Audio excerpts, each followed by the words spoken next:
রহমতের বৃষ্টি ঝরছে, এ এক অন্যরকম শান্ত স্নিগ্ধ মনোরম সকাল। তো ঘুম থেকে ওঠার পরে কিন্তু দেখছি যে ঝিরঝির করে বৃষ্টি পড়ছে। এখন কিন্তু প্রায় 6টা 30 মিনিট।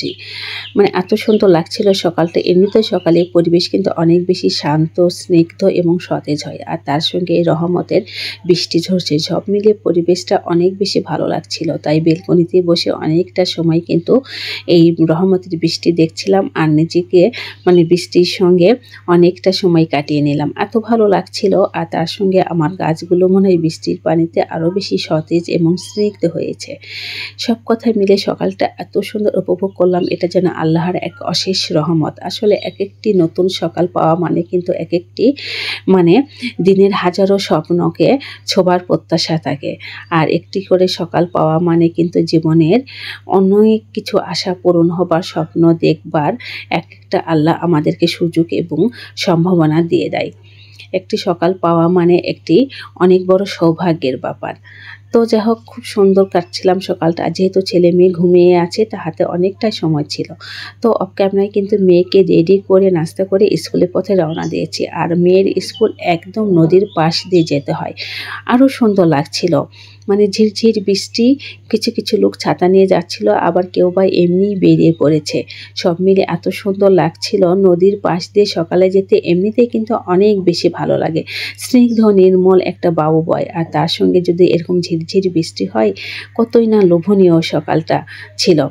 তো ভীষণ ভালো লাগছিল। মেয়ে কিন্তু বারবার বলছিল যে মামুনি, অনেকদিন পরে এরকম সুন্দর একটা সকাল পেলাম, আর এখনও কিন্তু সূর্য মামার দেখা পাওয়া যায় নাই। সব মিলে খুব সুন্দর ছিল সকালটা।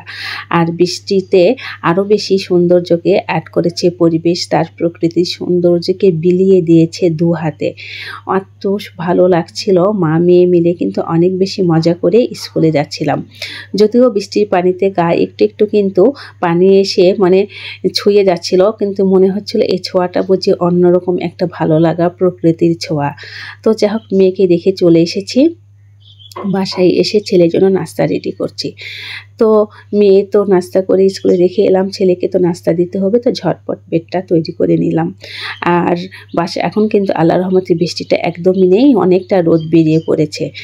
বৃষ্টির যে একটা ছিল সেটা কিন্তু অনেকটা একদম শুকিয়ে গিয়েছে। খুব সুন্দর ঝলমলে রোদও উঠে গিয়েছে। তো ঝটপট ছেলের জন্য এই যে কমলা, আঙ্গুর আর টোস্ট দিয়ে নাস্তাটা ওকে দিয়ে দেব। আসলে একজন গৃহিণীকে কিন্তু সব কিছুই দেখতে হয়। মনের সৌন্দর্যকে যেমন একদিকে পাশে রাখতে হয়, আবার সংসারের চাহিদাকেও কিন্তু মানিয়েই চলতে হয়। এর নামই বুঝি একজন মা, একজন গৃহিণী, একজন নারী। তো যা হোক, আমিও কিন্তু অফ ক্যামেরায় অনেক আগে মেয়ের সাথে নাস্তা করে নিয়েছি। এখন খুব সুন্দর ঝলমলে রোদ উঠেছে। তো ভাবলাম কয়েকটা বড়ি এবং স্ট্রবেরি খেয়ে নেই। আর এখন প্রায় 11টা। আসলে এই সময়টা কিন্তু অনেকটা হালকা একটু ক্ষুধা লেগে যায়, যেহেতু খুব সকালে নাস্তা করা হয়। আর টক জাতীয় ফল খেতে আমি কিন্তু খুব বেশি পছন্দ করি। আর সব সময় আমি এই খাবারগুলো রেখে দেই। তো এই সুন্দর রোদ দেখে শুটকিগুলো একটু রোদে দিয়ে রাখলাম, কারণ রমজানে যে মাছ গোশের চেতে কিন্তু শুটকি, বিভিন্ন ধরনের ভর্তা ভাজি খেতে অনেক বেশি মজা লাগে। তো এভাবে রোদে দিয়ে কিছুদিন পর পর রেখে দিলে শুটকিগুলো কিন্তু একদম ফ্রেশ থাকে। আর যেহেতু অনেকগুলো শুটকি আমার এনেছিল, আর এই কয়েকটাই আছে, মাশাআল্লাহ সবগুলো শুটকি কিন্তু এখন পর্যন্ত অনেক ভালো আছে, কোনো রকম কোনো ফাঙ্গাস বা পোকা ধরে নাই। রমজানের জন্য আমরা ঘর পরিষ্কার করছি, বাজার গুছিয়ে রাখছি, খাবার ফ্রোজেন করছি। এই সব কিছুরই দরকার আছে, কিন্তু তার থেকে অনেক বেশি প্রয়োজন রমজানের জন্য মানসিকভাবে প্রস্তুত থাকা। এই মাসে অনেক ইবাদত বন্দেগী করার মাস।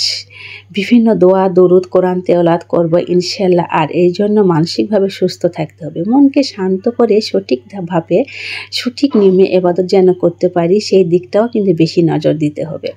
তবে ছাদে কিন্তু ছোট্ট একটা ছানা আবার আমাদের পরিবারে নতুন এসেছে। মেয়ে কিন্তু তার সঙ্গে খেলছিল, আর আমি কিন্তু ভেতরে চলে এসেছি, যেহেতু মুরগির বাজার চলে এসেছে এবং বেশ কিছু আদাও নিয়ে এসেছে, অন্যান্য বাজারও এনেছে, কিন্তু সবগুলো আমি এখনও ঠিক করে গুছিয়ে রাখতে পারি নাই।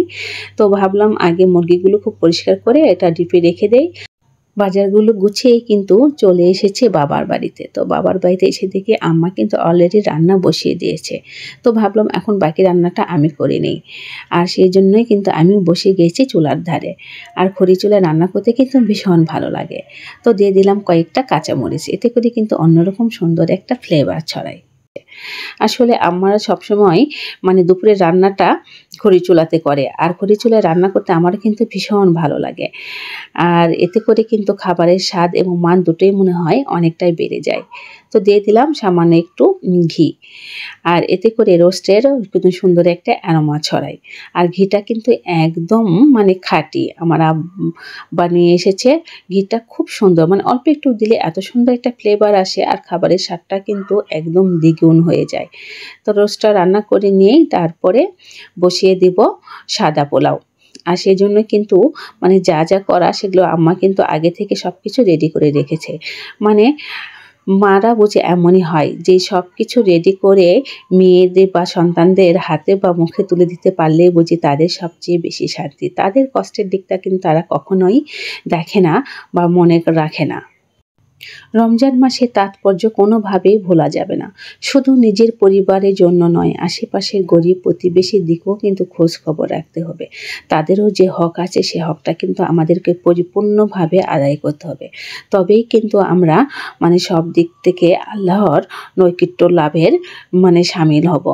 তো মহান আল্লাহ তাআলা কিন্তু আমাদেরকে বলেই দিয়েছেন, শুধু নিজের জন্য নয়, প্রতিবেশীর জন্যও কিন্তু আমাদের সমানভাবে তাদের দিকে নজর রাখতে হবে। আর ইনশাআল্লাহ আমরা প্রত্যেকটা মুসলমান কিন্তু এই কথাটা মনে রাখব।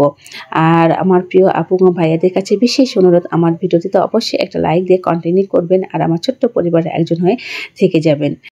মোট কথা, রমজান মাসে শুধু ঘর গুছিয়ে খাবার ফ্রোজেন করে সমস্ত কাজকে কমিয়ে রাখাটাই কিন্তু আসল কথা নয়।